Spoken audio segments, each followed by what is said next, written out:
Hi, நான் உங்கள் விண்ணரசி ஹொசூர்லேருந்து பேசுகிறேன். நான் ஒரு ஷார்ட் ஃபிலிம் பேசினேன். ஆல்ரெடி அந்த லீட் கேரக்டரோட ஃபுல் வாய்ஸ் எடுத்துட்டாங்க. எக்ஸ்பீரியன்ஸாக இருப்பாங்களோ அப்படிங்கிற பயத்தில் நம்மளுக்கு நல்ல பேமெண்ட் வருது.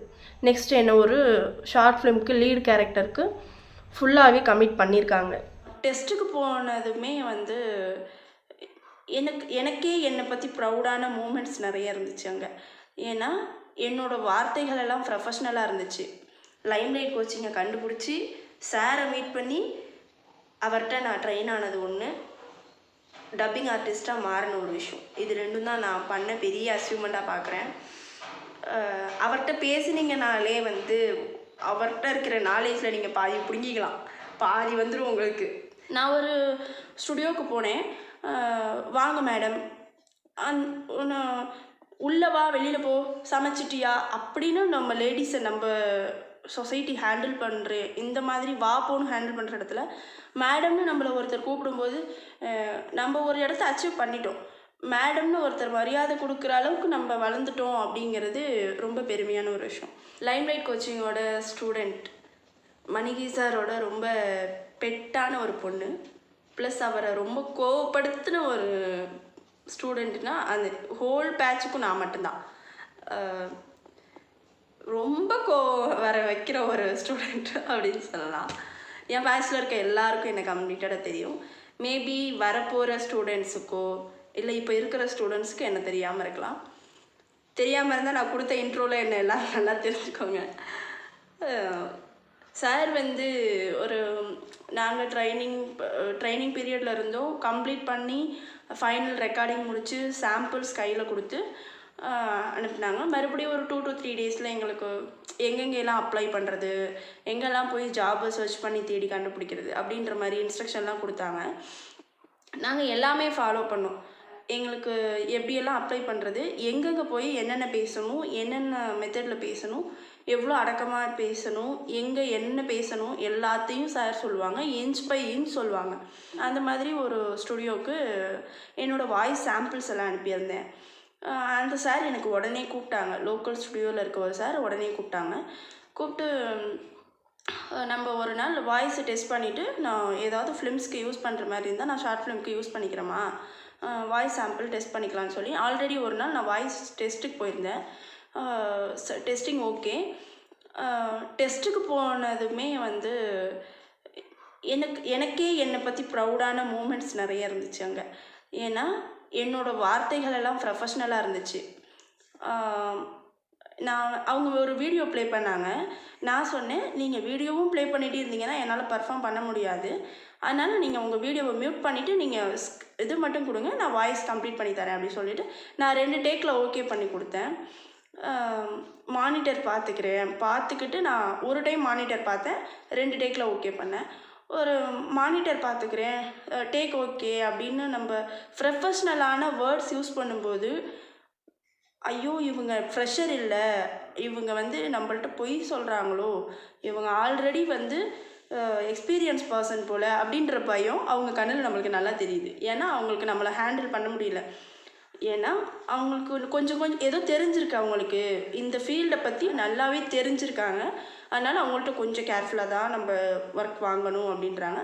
நல்ல ரெஸ்பெக்ட் கிடைக்குது. நான் ஒரு ஸ்டுடியோவுக்கு போனேன். வாங்க மேடம்,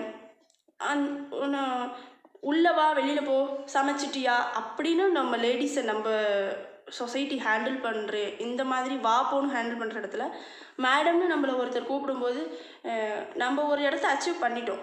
மேடம்னு ஒருத்தர் மரியாதை கொடுக்குற அளவுக்கு நம்ம வளர்ந்துட்டோம் அப்படிங்கிறது ரொம்ப பெருமையான ஒரு விஷயம். கூப்பிட்டாங்க. அப்புறம் வாய்ஸ் டெஸ்ட் பண்ணாங்க. டெஸ்ட் பண்ணிவிட்டு மேடம் உங்களுக்கு ஆல்ரெடி எங்கேயாச்சும் எக்ஸ்பீரியன்ஸ் இருக்கா, நீங்கள் எத்தனை ஷூட் கம்ப்ளீட் பண்ணியிருக்கீங்க, எத்தனை ரெக்கார்டிங் முடிச்சிருக்கீங்க அப்படின்னு கேட்டாங்க. இல்லை சார், இதுதான் என்னோடய ஃபர்ஸ்ட் ரெக்கார்டிங் அப்படின்னு சொல்லிட்டேன். அதுக்கு அவங்க ரியாக்ஷன் ஒரு மாதிரி, நீங்கள் ஆனால் ஃபர்ஸ்ட் ரெக்கார்டிங் பண்ணுற மாதிரி இல்லை, உங்களுக்கு ஆல்ரெடி எக்ஸ்பீரியன்ஸ் இருக்க மாதிரி உங்களோட ஆக்ஷன்ஸ் இருக்குது, கோட்ஸ் நிறைய தெரிஞ்சிருக்கீங்க அப்படின்னாங்க. இந்த பெருமைக்கெல்லாம் காரணம் நம்ம குருநாதர் மணிகி சார் தான். ஏன்னா நம்ம எடுத்து வைக்கிற ஒரு அடியிலையும் நீங்கள் இந்த வார்த்தை தான், நீங்கள் டப்பிங் ஆர்டிஸ்ட்டாக இருந்தால் நீங்கள் எப்படி மூச்சு விடணும் வரைக்கும் அவர் உங்களை ட்ரெயின் பண்ணி வெளியில் அனுப்புகிறார். இந்த இந்த இடத்துல நீங்கள் இதை தான் பேசணும், இதுக்கு பதிலாக வேறு வார்த்தை யூஸ் பண்ணக்கூடாது, நீங்கள் இப்படி பேசினா தான் அவங்க உங்களை டப்பிங் ஆர்டிஸ்ட்னு ஏற்றுப்பாங்க, இப்படி தான் நீங்கள் பேசணும், இப்படி தான் பேசியே ஆகணும். சாருக்கு வந்து எப்படின்னா ஒன்றால் 100% முடியும், ஆனால் ஒரு 50 தான் நான் தர்றேன் அப்படின்னு நீங்கள் சொன்னால் அவர் ஏற்றுக்க மாட்டார். ஒன்றால் 100 முடியும்ல, நீ 100 கொடு, நான் 100 தான் வாங்கிப்பேன், உன்னோட 100% பர்ஃபார்மன்ஸை தான் நீ எனக்கு ப்ளே பண்ணணும், எனக்கு இன்றைக்கி காஃப் இருக்குது, ஃபீவர் இருக்குது, நோ எக்ஸ்கியூசஸ். காஃப் இருந்தாலும் ஃபீவர் இருந்தாலும் நீ பண்ணணும்னு நினச்சா நீ பண்ணிடலாம். நான் வந்து என்னை வந்து எப்படி சொல்கிறதுன்னு எனக்கு தெரியல, பட் அது பெருமை இல்லை, என்னோடய சிச்சுவேஷன்ஸ் தான் அதுக்கு காரணம். நான் வந்து நிறைய கிளாஸை வந்து குவிட் பண்ணியிருக்கேன்.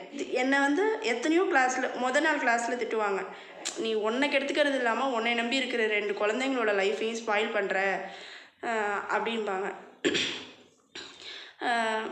அந்த வார்த்தை வந்து எனக்கு மொதல் நாள் ரொம்ப வலிக்கும், ஏன்னா அது என்னோடய சிச்சுவேஷன்ஸ் அப்படி, என்னுடைய அப் அண்ட் டவுன்ஸ் எல்லாமே. எனக்கு அப்பான்னு சொல்லிட்டேன் இல்லையா, எனக்கு எங்கள் அப்பாட்ட நான் என்னெல்லாம் கொட்டி தீர்க்கணுமோ அதெல்லாம் நான் ஒரு நாள் ஃபோன் பண்ணி கொட்டி தீர்த்துருக்கேன். என்னோடய எல்லா அப் அண்ட் டவுன்ஸும் தெரிஞ்ச ஒரு மனிதர் சார். என்னோடய சுச்சுவேஷனில் இருந்து அந்த வார்த்தையை வாங்கிக்கணும் அப்படிங்கிறது ரொம்ப கஷ்டம். நீ உருப்படாமல் போயிடுவ, நீ உருப்படாமல் போகிறதுக்காக தான் இதெல்லாம் பண்ணுற, உன் பிள்ளைங்களையும் நீ ஸ்பாயில் பண்ணுற அப்படின்னு திட்டுவாங்க. அதே சார் வாயால் மறுநாள் கிளாஸில் வின்னர்ஸு என் தங்கமான பிள்ளை, என் பிள்ளை நல்லா படிச்சுக்கும், அருமையான தங்கம் அப்படின்னு என்னை ப்ரௌடாக சொல்ல வச்சுருவேன் நான். ஏன்னா ஃபஸ்ட் நாள் திட்டு வாங்குவேன், மறுநாள் பர்ஃபார்மன்ஸ் பண்ணி பாராட்டு வாங்கிடுவேன். இதுதானே ஜெயிச்சது, சார்கிட்ட மொதல் நாள் திட்டு வாங்கிட்டு மறுநாள் பாராட்டு வாங்கிடலாம், அப்போ திட்டுனது மறந்துடும். கண்டிப்பாக ஒரு நாள் நம்மளும் ஒரு நல்ல நிலைமைக்கு போயிடுவோம். ஃபஸ்ட்டு நீங்கள் ஒர்க் பண்ணுங்கள், உங்கள் வாய்ஸும் உங்கள் திறமையும் உங்களை கண்டிப்பாக ஒரு நாள் நல்ல நிலைமைக்கு எடுத்துகிட்டு போகும். எனக்கு அவ்வளோ ஐடியாலாம் கிடையாது. நான் வந்து டக்குன்னு ஒரு பெரிய ப்ராஜெக்ட், ஒரு ஷார்ட் ஃபிலிம் ஃபுல்லாக நான் வாய்ஸ் கொடுக்குற அளவுக்கு நான் கம்மிட் ஆகணும்னு நான் நேற்று வரைக்கும் நினைக்கல. நேற்று 10 மணிக்கு கால் வந்த வரைக்கும் எனக்கு தெரியாது. 10 மணிக்கு கால் வந்து நான் போய் பர்ஃபார்ம் பண்ணி நான் 2 டேக்கில் ஓகே பண்ணவும் தான் அவங்க என்ன அடுத்த ப்ராஜெக்ட்டுக்கு என்ன சப்மிட் பண்ணியிருக்காங்க. நெக்ஸ்ட்டு ஒரு படம் இருக்குது, இப்போ இந்த படத்துலேயே பேலன்ஸ் போர்ஷன்ஸ் இருக்குது. நேற்று கொஞ்சம் பண்ணியிருக்கோம், ஒரு 2 days பேலன்ஸ் கேரக்டரோடதெல்லாம் எடுத்துக்கிறேன். ஒரு 2 to 3 days டைம் இருக்கும். நீங்கள் அதுக்குள்ளே கொஞ்சம் குரலை சேஃபாக பார்த்துக்கோங்க, பச்சை தண்ணி குடிக்க வேண்டாம், ஐஸ்கிரீம்ஸு கொஞ்சம் சாரலில் போகாதீங்க, அந்த மாதிரி இன்ஸ்ட்ரக்ஷன் கொடுத்து அனுப்பியிருக்காங்க. ஒரு 2 to 3 days அதே வாய்ஸை மெயின்டைன் பண்ணி எங்களுக்கு அதே வாய்ஸ் பண்ணி கொடுத்துருங்க. நாங்கள் பேமெண்ட்டில் நீங்கள் எந்த ஒரு உங்களுக்கு குழப்பமும் வேண்டாம், நீங்கள் எதிர்பார்க்குறத விட நல்ல பேமெண்ட் உங்களுக்கு கண்டிப்பாக வந்து சேரும் அப்படின்ற ப்ராமிஸோடு என்னை அனுப்பியிருக்காங்க. நெக்ஸ்ட்டு ஒரு ப்ராஜெக்ட் கொடுத்துருக்காங்க. லீடோட ஃப்ரெண்டு 2 பேருக்குமே நானே வந்து கொடுக்குற மாதிரி, ப்ளஸ் ட்ரைனிங்கில் இருக்க ஸ்டூடெண்ட்ஸுக்கு இனிமேல் வரப்போகிற ஸ்டூடெண்ட்டுக்கும் இன்னும் ஒன்று சொல்லணும். வாய்ஸ் மாடுலேஷன் சார் வந்து பண்ணுங்கன்னு நம்மளை ஃபோர்ஸ் பண்ணுறாங்க இல்லையா, அதோட பெனிஃபிட் என்னென்னு நீங்கள் ரெக்கார்டிங்லேயும் நீங்கள் ஏர்ன் பண்ண ஸ்டார்ட் பண்ணும்போது தான் உங்களுக்கு தெரியும். ஏன்னா நீங்கள் ஒரே கேரக்டர் 2 வாய்ஸ் பண்ணி கொடுக்கும்போது அவங்களுக்கு படம் ஷார்ட் ஃபிலிம்லாம் பண்ணுறவங்க லோ பட்ஜெட்டில் பண்ணுறாங்க இல்லையா, அவங்களுக்கு பேமெண்ட் கொஞ்சம் கம்மியாகும். ஸோ ஆர்டிஸ்ட்டு தேடுற வேலை கொஞ்சம் கம்மியாகும். உங்களால் அவங்களுக்கு ஃப்ரீ கிடைக்குதுங்கும்போது 2 பேரோட பேமெண்ட்டில் ஒருத்தருக்கு ஒரு 10,000 இன்னொருத்தருக்கு 10,000 அப்படிங்கும்போது உங்களுக்கும் 15,000 கொடுப்பாங்க. ஸோ அவங்களுக்கு ஒரு 5,000 கம்மியாகும், தேடுற அலைச்சல் கம்மியாகும், டைம் சேவ் ஆகும். நீங்கள் 2 டேக்கில் பண்ணிங்கன்னா 2 டேக்கோ சிங்கிள் டேக்கோ சீக்கிரம் பண்ணிங்க, அவங்க டைமை நீங்கள் சேவ் பண்ணுறீங்கன்னா நீங்கள் தான் அவங்களோட ஃபர்ஸ்ட் ப்ரையாரிட்டியாக இருப்பீங்க. ஸோ அமைதியாக போங்க, ரிலாக்ஸாக மைக் மாட்டுங்க, ரிலாக்ஸாக மானிட்டர் பாருங்கள், ரிலாக்ஸாக டப் பண்ணுங்கள், முடிச்சுட்டு அமைதியாக வெளியில் வாங்க.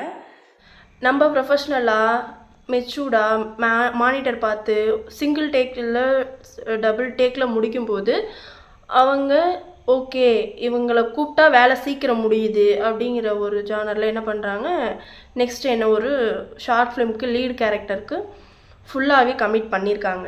அவங்களோட ப்ரையாரிட்டிக்கு நம்ம முதல்ல போகணும். அவங்க கூப்பிட்ற நேரத்துக்கு ஸ்டுடியோவில் இருக்கணும்.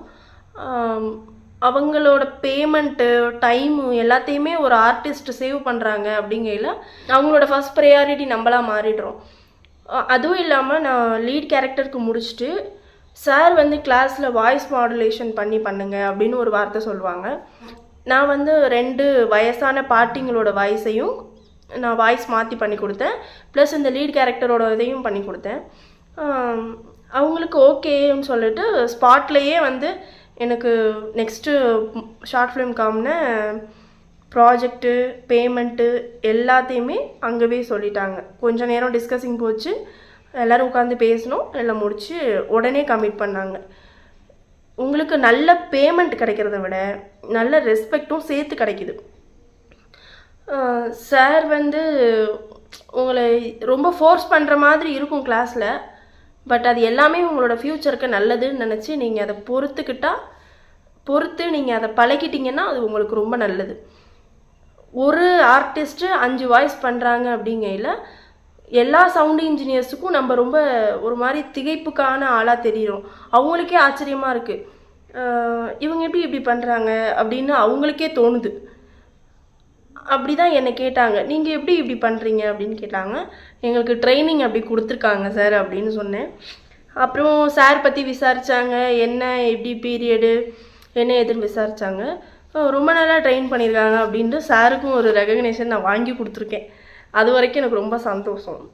இப்போ புதுசாக இந்த கிளாஸில் வந்து ஜாயின் பண்ண வர்றவங்களுக்கும் இப்போ கிளாஸில் இருக்கிறவங்களுக்கும் சரி, நான் ஒரு ஷூரிட்டி கொடுக்கணும்னு நினைக்கிறேன். கண்டிப்பாக நீங்கள் எல்லோரும் லைம்லைட் கோச்சிங்கை நம்பி மணிகை சாரை நம்பி கிளாஸ்க்குள்ளே கண்டிப்பாக வரலாம். சார் வந்து உங்களுக்கு எல்லாத்துக்குமான கைட்லைன்ஸ் கொடுத்துருவாங்க. நீங்கள் அதை ஃபாலோ பண்ணி சாருக்கும் நல்ல பேர் வாங்கி கொடுத்துட்டு நம்மளும் நல்ல பேர் வாங்கிக்கணும். இப்போ இந்த கிளாஸோட டீட்டெயில்ஸ் எல்லாம் நான் சொல்கிறேன். 2025 ஃபைனலாக நான் என்னெல்லாம் சாதித்தேன், என்னெல்லாம் பண்ணேன், என்ன நான் ஃபைண்ட் அவுட் பண்ணேன் அப்படிங்கிறத தாண்டி லைம்லைட் கோச்சிங்கை கண்டுபிடிச்சி சாரை மீட் பண்ணி அவர்கிட்ட நான் ட்ரெயின் ஆனது ஒன்று, டப்பிங் ஆர்டிஸ்ட்டாக மாறின ஒரு விஷயம். இது 2ம் தான் நான் பண்ண பெரிய அச்சீவ்மெண்ட்டாக பார்க்குறேன்.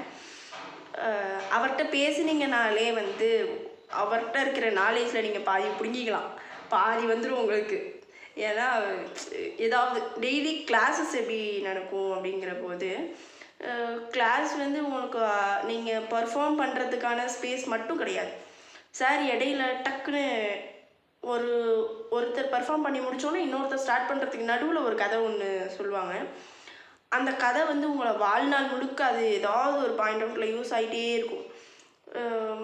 நிறைய ஸ்டோரிஸ் சொல்லியிருக்காங்க, எங்கேயாவது ஒரு இடத்துல அது உங்களுக்கு யூஸ் ஆகும். அந்த மாதிரி நிறைய புத்தகங்கள் கொண்ட ஒரு முழுமையான புத்தகம் அப்படி தான் நான் சொல்லுவேன். நல்லா ஒரு எப்படி சொல்கிறது, என்டர்டெய்னிங்காக பேச ஆரம்பிச்சிட்டாருன்னா சார்கிட்ட இருக்க ஒரு 25% நாலேஜ் நம்ம எடுத்துக்கலாம். நான் வாங்கிட்டேன். கண்டிப்பாக எல்லோரும் லைம்லைட் கோச்சிங்கை ஜாயின் பண்ணி சார்கிட்ட பேசி சார்கிட்ட ட்ரெயின் ஆகி நீங்களும் வாங்கியிருக்கிற அறிவெல்லாம் அவர்கிட்டேருந்து வாங்கிக்கணும்னு ஆசைப்பட்றேன். கண்டிப்பாக எல்லோரும் சாரை நம்பி லைம்லைட் கோச்சிங்கில் ஜாயின் பண்ணுங்கள்.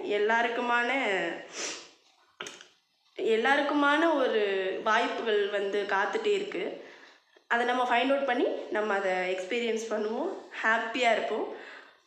2026 நிறைய டப்பிங் ஆர்டிஸ்ட்டை நான் லைம்லைட் கோச்சிங்க்கு வெல்கம் பண்ணுறேன். எங்கேயுமே வந்து நம்மளுக்கான பாதையை நம்ம தான் தேர்ந்தெடுக்கணும்.